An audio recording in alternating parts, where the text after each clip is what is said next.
Covenant House, Missouri supports homeless, runaway, and at-risk youth and helps them find safe housing and crisis services. Here with us today is Executive Director Suzanne King. Thank you so much for being here. Thank you for having me. Well, we've got a lot to talk about, and you have a really important event coming up that we're going to get to in the second segment. But I was hoping for this first part we could really talk about and familiarize people watching this with what it is that Covenant House, Missouri does. Mm-hmm.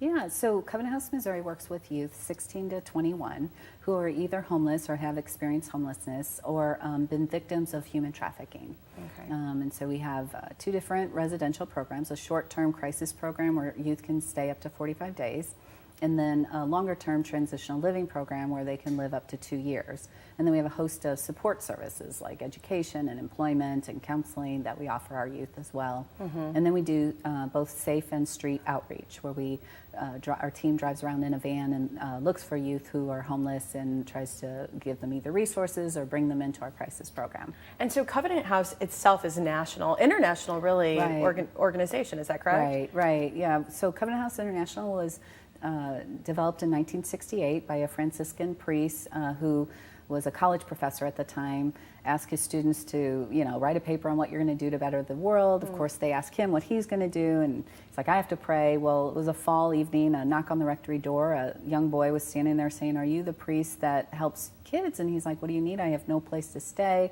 So he let him sleep on the couch, and the next night he brought 3 of his buddies who were also homeless, and that's really how our mission started. And then in St. Louis, this Covenant House, Missouri opened in 1998. Wow. So, yeah. And so, well, let's talk about here specifically in Missouri. I mean, you've got, when we talk about reaching for the homeless, not specifically for teens, you're talking any age group, just really helping people get them off the streets, is that correct? Right, so we work specifically with the youth, so 16 up to their 22nd birthday. Okay. But we partner with other nonprofits who do street outreach as well, who serve like the adult homeless population. Okay. Well, let's talk about, I mean, obviously trafficking is always a big thing that's in the news continuously, and it's something that we're trying to address. I mean, what can people do to help even your mission, just even people listening, besides supporting the services that you do?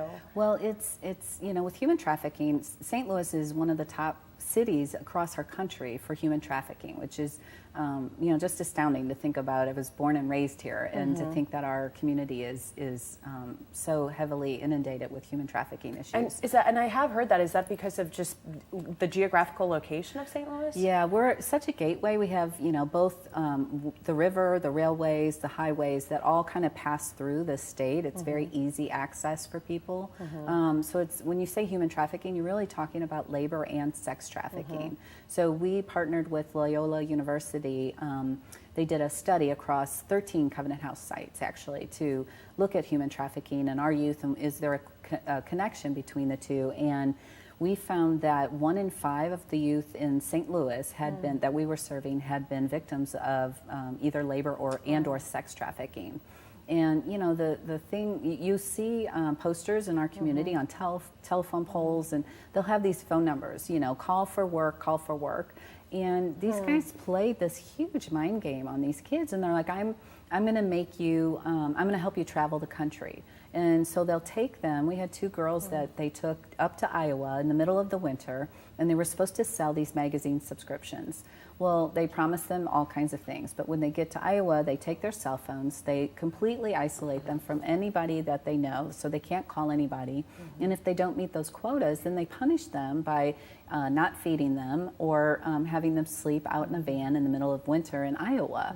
And so they really get into their mind. It's a huge mind, kind of game that they play with our kids. Oh my gosh, no, I mean, and thank you for sharing such a specific example with us too, because I really think that helps people understand sort of what our youth are dealing with today, and specifically the people that you work with. There's an event coming up that really then addresses sort of the homeless angle, and I want to get into details of that, but right now I'm going to have some information there for you on the screen. We're going to get into what the Sleep Out Executive Edition is, but as Suzanne has just described, if you want to know more information about Covenant House, go to their website. It's there on the screen, covenanthousemo.org. Obviously, we didn't have a chance to get into all the great programs and services, the specifics of what you do, but thank you for sharing that. And at home, stay with us, because we're going to get into more details about this upcoming event. We'll have more with Covenant House, Missouri right after this break.